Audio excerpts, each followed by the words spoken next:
Well, Sunday is Father's Day. Now, not as recognized and celebrated as Mother's Day, but millions of people around this country on Sunday will be celebrating their dads, their granddads, their uncles, their cousins, those godfathers, and other men in their lives who had a positive impact. And we are celebrating dads as well, and we're doing so by talking in this hour with author Mildred Mills. Mildred is the author of a book called Daddy's House. This is a raw and poignant tale of Mildred, who happens to be the third of 17 children born to strict Christian parents on a 60-acre Alabama farm. Some say this is her book, Daddy's House, is a gripping narrative, and they've compared the story to that of The Glass Castle by Jeanette Walls. This book follows Mildred as she confronts obstacles, anchored by the strength of an unbreakable spiritual and physical mother-daughter bond. The book also talks about and shares about Mildred's relationship with her own dad, some of the issues in that relationship, and how she healed from some of the trauma of growing up on that 60-acre Alabama farm. I'm excited to talk to Mildred about this book and about her relationship with her parents, and what can others learn about healing their relationship. So many of us people grow up in traumatic relationships with our parents. Some folks never have an opportunity to heal those relationships because they kind of go to their respective corners, become entrenched in their positions, and never do the work of healing. And I think there's no better time to talk about healing your relationship with your parents, particularly your father, than on the eve of Father's Day. So when we come forward, more with Mildred Mills and Daddy's House. Welcome to the show, Mildred, and thank you for joining me.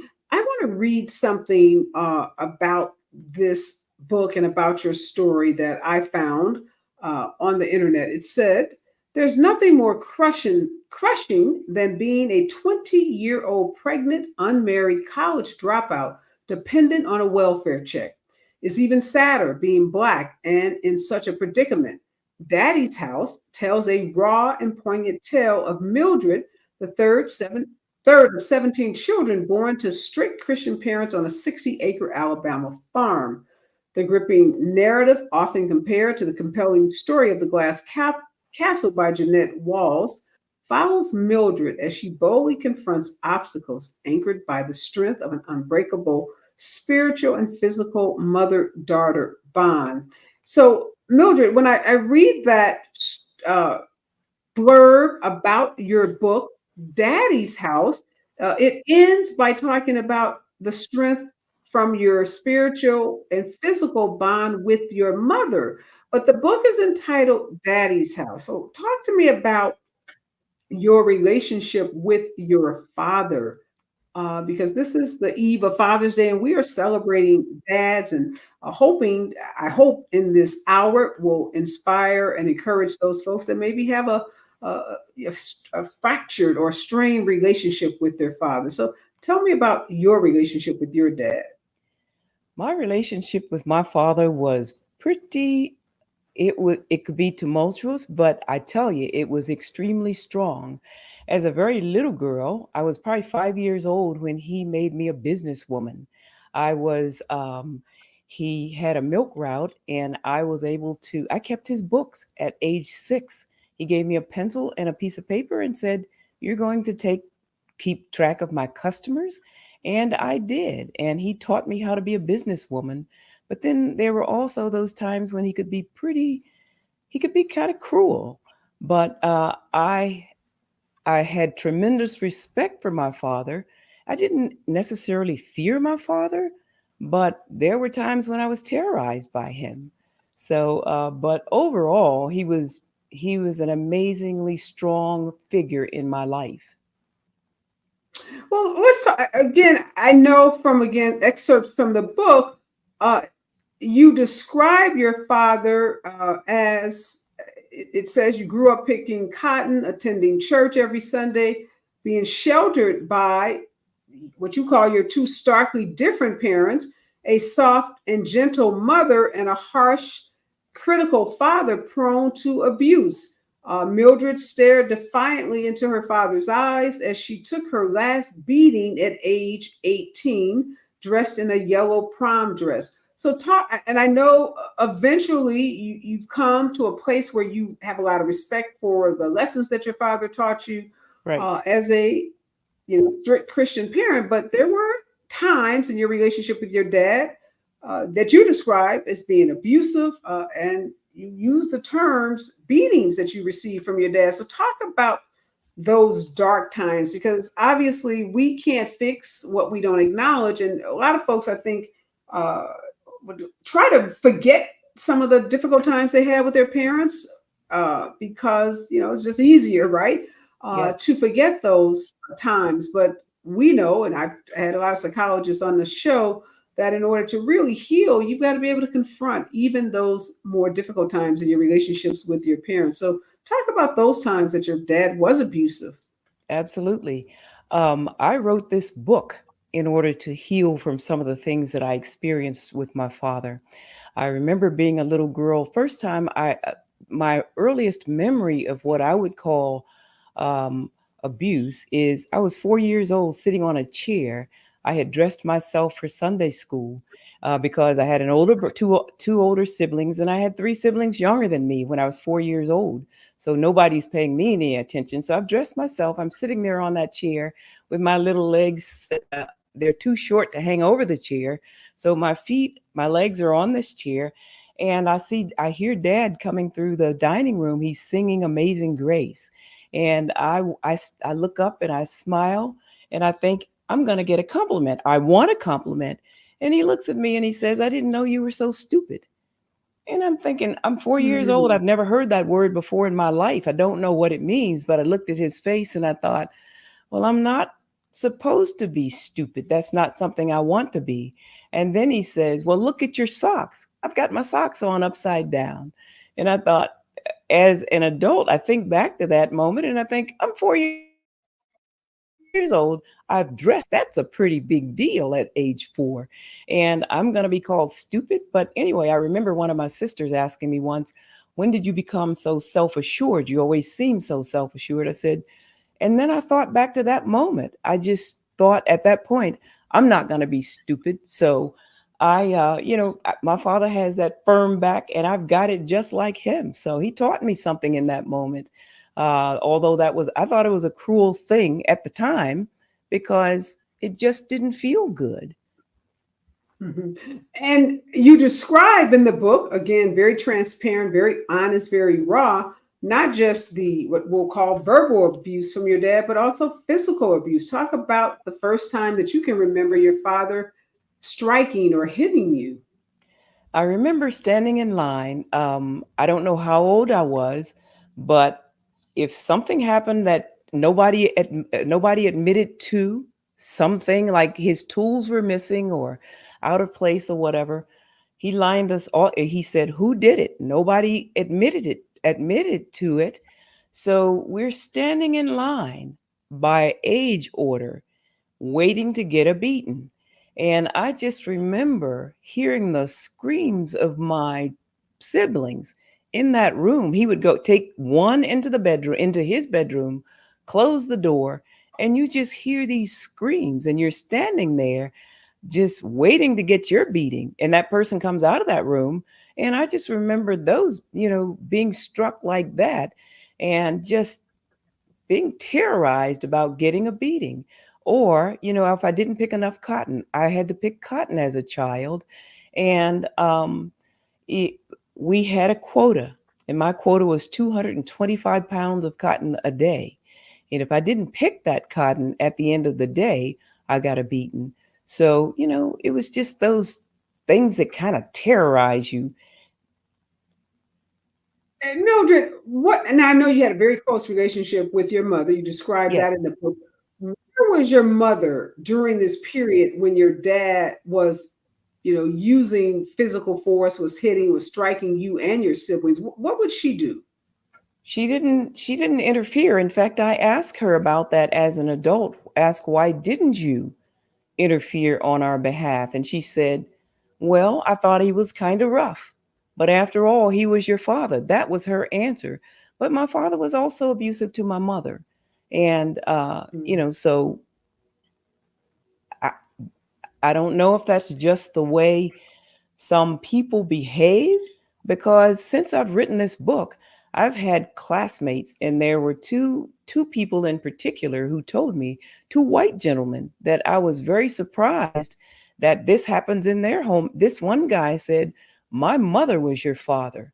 The other one said, I didn't know mm, your father, nor did you know my father, but they could have been brothers. So I don't know if this was a mm. Southern thing, because it certainly, I've learned, was not just in my household that this happened. And we're not talking about other households. I know that. But I do know that, I don't know, but my mom was present. She was definitely present. But as she said, he was your father. And, that was his way of disciplining. Yeah. What is the, let's talk about that, the Southern thing, right? Hmm. Did you or any of your siblings, share? Like now, if a kid was hit at home, obviously they'd go to school, they'd talk about it, they'd tell your child protective services would be called. We know things were very different in that era, in that time period where you're growing up. You're on this big farm. Did you have contact with other kids? And did you all talk about what you now and your classmates have talked about as adults? Did you talk about those things as kids? With someone outside of our home? Do you Yes. mean? No, no, never. That's something out. Never. So you would never like tell another kid at school or someone you saw at church, my dad beat me, or I'm terrified that my dad is going to beat me. You were taught, I assume you were taught to never ever share anything outside of your family's home. Well, we weren't taught that. I guess no one ever said what happens in this house stays in this house. It, I guess you just learn that. And I didn't know that that wasn't happening in other people's homes. I really didn't. I guess we all have our normal, whatever that is, and you live with it. But I surely would not have ever gone outside of that home and spoken of anything that was going on inside the home, because we went to church every Sunday, and my father was the Sunday school teacher. He was the piano player. He was a deacon, and he was well respected outside of the home. And I felt extremely protected from outsiders inside that home. I really did. So no, I never opened my mouth to another child, not in the house or out of the house. We never even spoke to each other about being beaten, getting beaten by Oh by our wow. So my you and father. your siblings, No, didn't even talk about it amongst yourselves. no, no, we did not. We talk about it and Oh, actually laugh about it as adults, having gone through that. And it's, we somehow survived. My father said, I remember him telling my brothers once, I'm beating you past the prison doors. And mm, I can honestly tell you that there were 17 of us. 16 of us grew to adulthood, and a brother drowned right out of high school. And the 15 of us are still living. And wow. I've had brothers and sisters in a prison, but they were never prisoners. One sister was she was actually the warden, and I have brothers that were over departments in the prisons, but we've never gone to prison. So I mean, Let me it, let me stop you. That's a deep statement. Your yes, dad would tell your brothers, I'm beating you past the prison doors. yes. What did he mean by that, if you know? I don't know what he means. I can only think that what I'm doing to you, you'll get a lot worse in the prison. I don't want to ever see you in prison. He didn't expect us to be prisoners. He didn't expect for us to go to prison. He expected for Mhm, us to toe the line, and that line, to be mhm. obedient people and not go out. And I mean, he talked about other, like some of his nephews and those folks who went to jail and went to prison and so forth and so on. But he didn't expect that from, well, that's something he said to the sons. I never heard him. He never said that to me. I'm beating you past the Right. prison doors. Now, in the book, Daddy's House, you say at 18. you have a vivid memory of being 18 in your yellow prom dress, Yes. determining on that day, in that moment, that you would no longer take those beatings. What happened? Describe that for us. I had gone to the prom with a young man, and one of my sisters was she was my chaperone. And she ended up at home ahead of me saying that she couldn't find me at the prom. Of course, I was there, no idea why. But anyway, I got to the door with my prom date, and Dad snatched the door open. He snatched me inside and slammed the door in the boy's face. And he told me that he understood I wasn't at the prom. I said I was at the prom. First time I probably ever spoke back. I mean, and I didn't call it talking back. I was defending I was at the prom. He said, "Your sister said you weren't, so you weren't there." And he beat me, and I just refused to cry. I just thought, this is crazy. I'm 18 years old, and I was hoping that in a few weeks I would be gone. And so I just refused to cry. I just stood there and took that whipping, and that's the last time he ever hit me. Wow. Well, obviously, your story, as you said, is not unique to you, not unique to your siblings. As you shared, that some of your classmates have shared living in similar homes, and we know that that form of capital punishment or carpal punishment, I guess, was used in a lot of homes across America, not just with Black families, but all kinds of families. Uh, and it was thought to be the way to discipline children. That, you said your parents were very strict religious people, and we know there's that Bible scripture that talks about, sparing the rod, and Yes. many people interpreted that to be a scripture directing parents to use corporal punishment, to use physical violence against their kids. And there are people today who still believe that kids, I was just with some people a couple months ago, and they said the problem with kids today is we can't hit them. And many people believe that taking away, the rights to teachers and others to use physical force against kids or physical violence is somehow responsible for what people say are wayward, kids or teens. Uh, Studies defy that. The studies show that that kind of violence only creates people who grow up to be violent themselves. It doesn't create, disciplined, well-behaved young people. But when we come forward, we want to talk about how you overcame what today would be considered a traumatic childhood that involved both physical and verbal abuse to become super successful and to heal your relationship with your father. How did you do that? How did you think back, look back on those beatings and on that abuse, but still have so much love and respect for your dad? Mildred, talk to us more about what your siblings and you have done. You mentioned a warden in a prison. You mentioned someone else being over a prison system. Let me ask you this: have all of your siblings graduated from college, or graduated from high school and gotten what we would consider to be good jobs? Yes, everybody graduated from high school, and some went to the military. I have a master's in creative writing, and I have published my book. I have others who have gone to college, completed college, and everybody either went to trade school or the military or got higher degrees. So, absolutely, we were all successful in our own way, and everybody takes And I care of want to them. applaud you, Mildred. You wrote this book and you became a first time author in your 70s. I did. So, congratulations to you. We're in this moment in history right now where age is talked a lot about because of the folks running for president. And there's a lot of ageism. A lot of folks who say when you get to be this age, you shouldn't do this. When you get to be that age, you shouldn't wear this.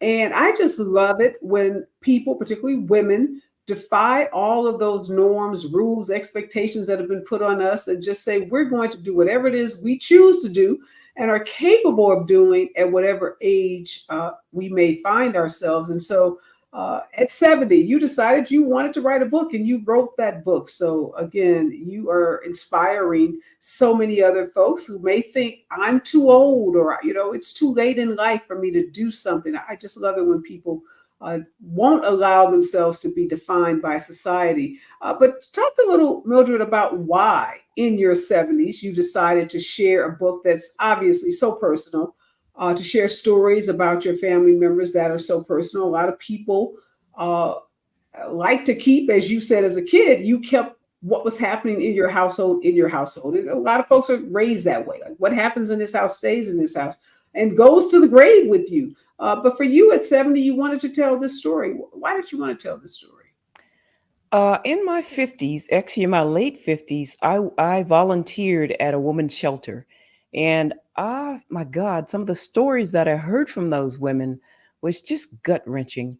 And I actually, every time I went in, those ladies were so excited to see me because they said I was such an inspiration because I would listen to them, first of all, and I would encourage them.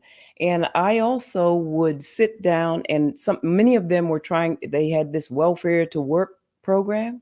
And I would sit and do mock interviews with these ladies.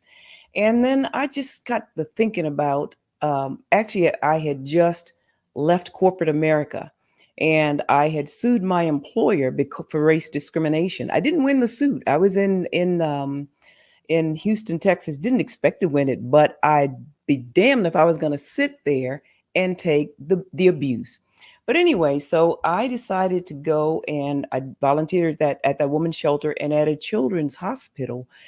And after I was 55 years old, and I thought, you know, I know, and I'm going to go back and interview the first domestic violence woman I know.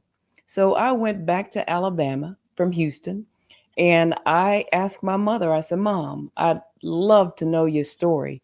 I'd like to know, I want to know you as not just my mother, but I want to know about your goals and your aspirations and how you ended up here with 17 children. And she was a loving mother, but still, who wants to have 17 children? I don't know that person. Maybe there are some women out there like that. But anyway, I asked her if she would tell me her story. And I expected her to say no. But she sat there rocking on that wheelchair and she said, I'll tell you my story. She said, it's time I told somebody. And I interviewed her for 4 hours and I have her taped voice on a cassette tape. And I said, someday, Mom, I might write a book. And my story is no story without your story. I'm her namesake. And I was very close to my mother. And before she passed, she was my dearest friend.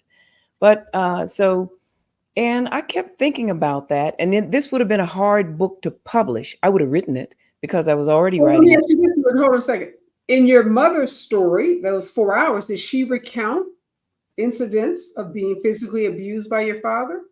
She did.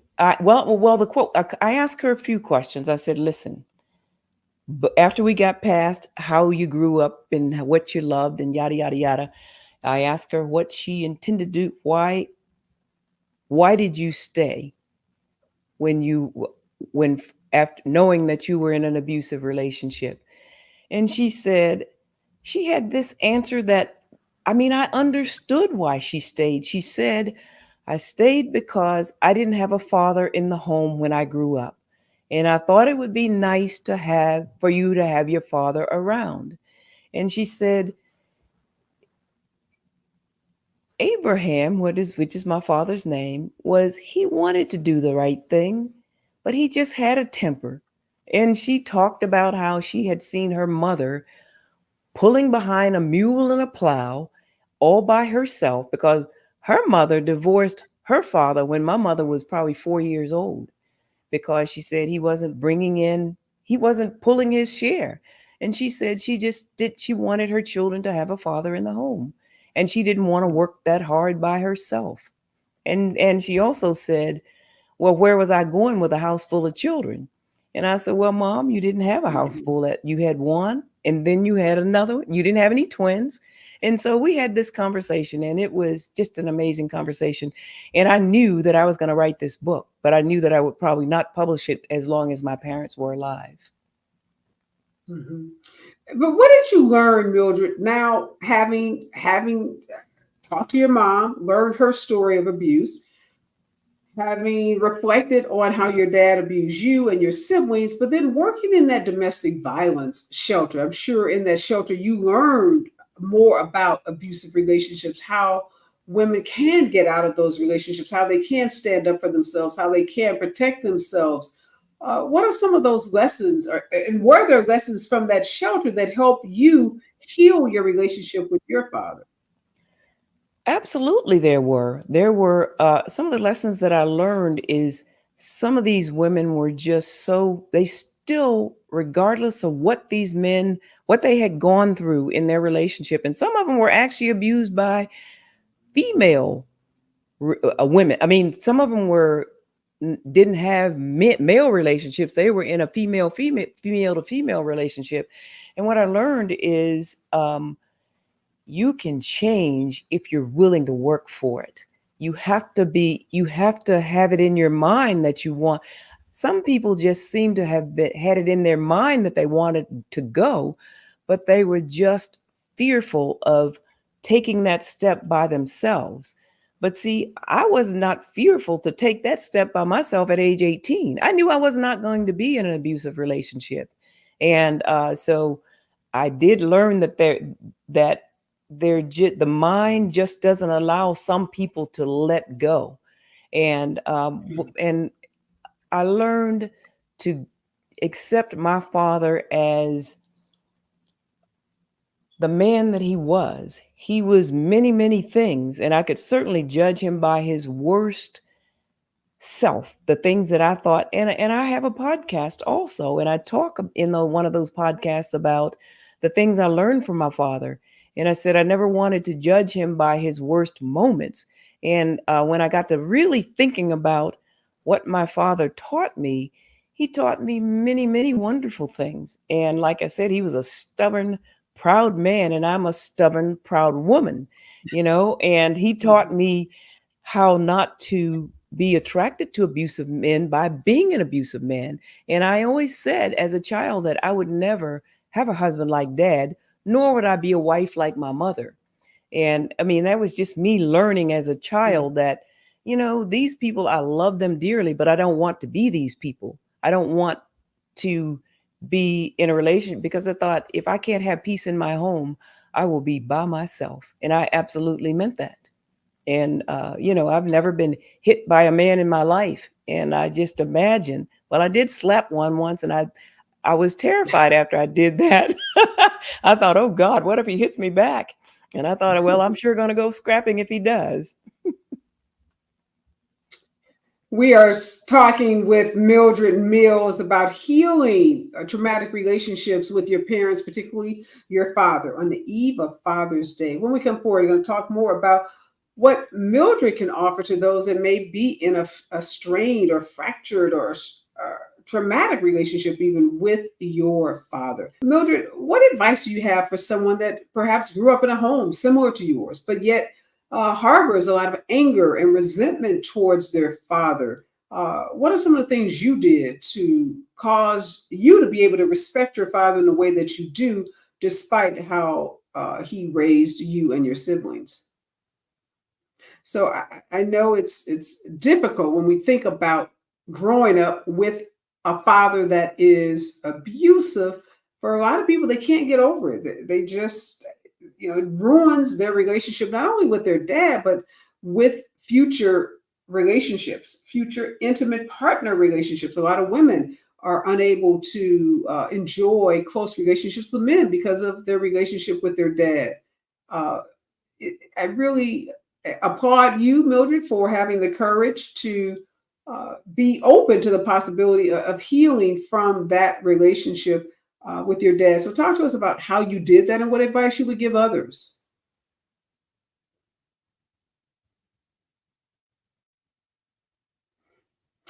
I think we're having some technical difficulties with Mildred's sound. We're going to get her back, but again, I just am so proud of her that she was able to not only heal her relationship with her dad, but had the courage to speak out about it, to talk about the bad parts of it, the parts that many folks would like to forget. And at a very young age, she made a determination that she would not be in an abusive relationship, that she would not gravitate to a man like her father. She said she didn't want to be her mother either, that she did not want to be in a relationship where she suffered abuse.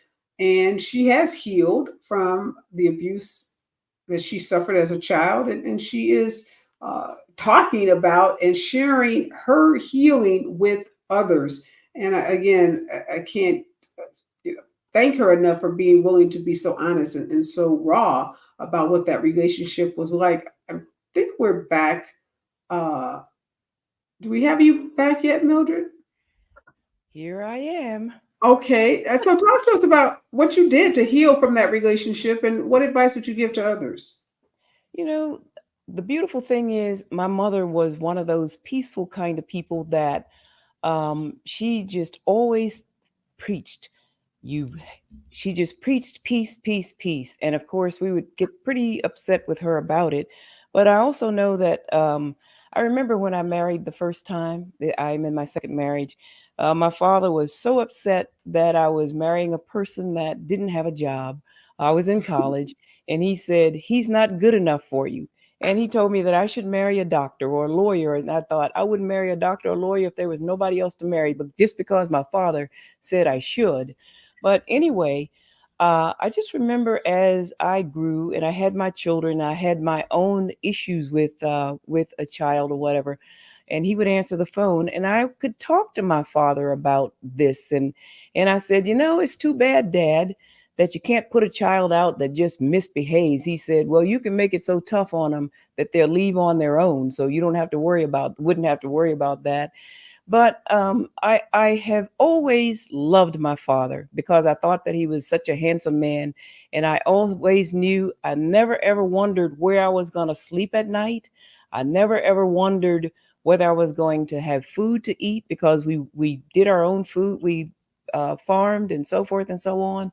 And even as an adult, we still had a couple little run ins, and I could actually speak up at that time.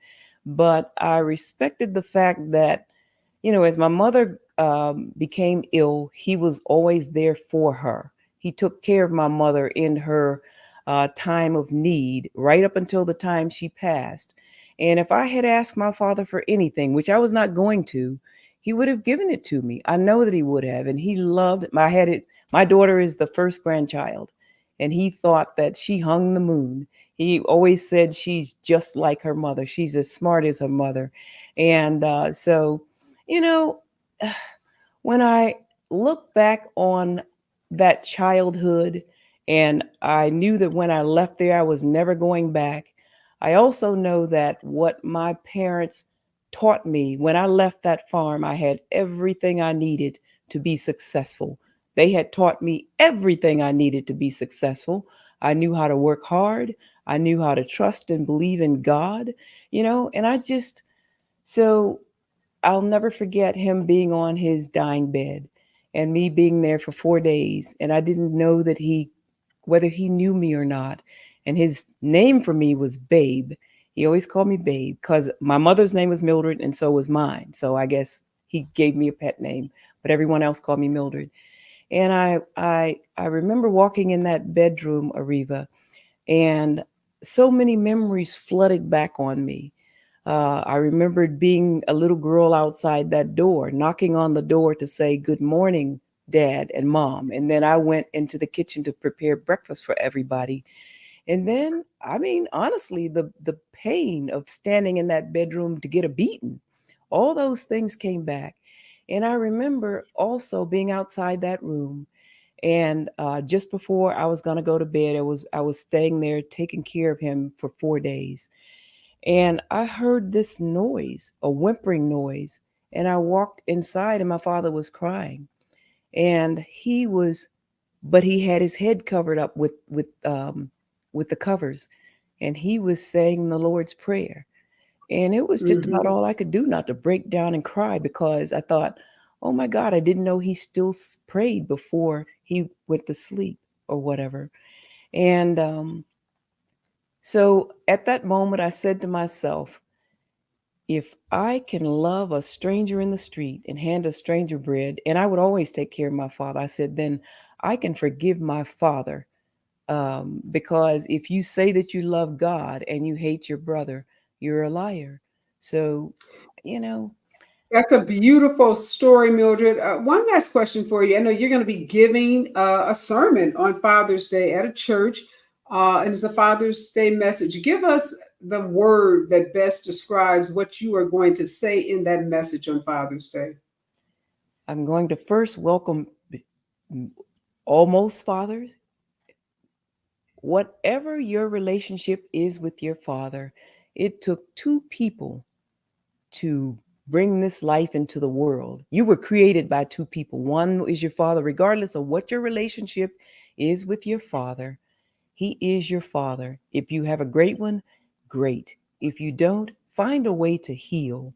I mean, I think it's just so important to have a good relationship or even a civil relationship with that person. You know, there's some people who've been hurt so badly that they won't have a good relationship. But I just say it's easier for me to love than it is to carry the burden of I won't say hate. That's a strong word, but just love your father, honor your father.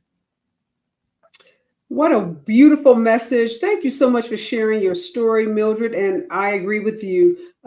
If you have a father, if you're lucky enough to have your father living and you have a strained relationship, try to heal. You may need professional help. You may need a counselor. You may need a therapist. You may need spiritual counseling. But healing is indeed possible. And what better time to start that healing than on Father's Day? Again, thank you for writing this book, Daddy's House. Make sure you check it out. You can visit Mildred. She has a website, Mildred Mills. You can find her on social media, but pick up a copy of this book. It's a very powerful book about relationships and about how to heal your relationships, even when you've had trauma in those relationships. Again, thank you, Mildred, for joining us.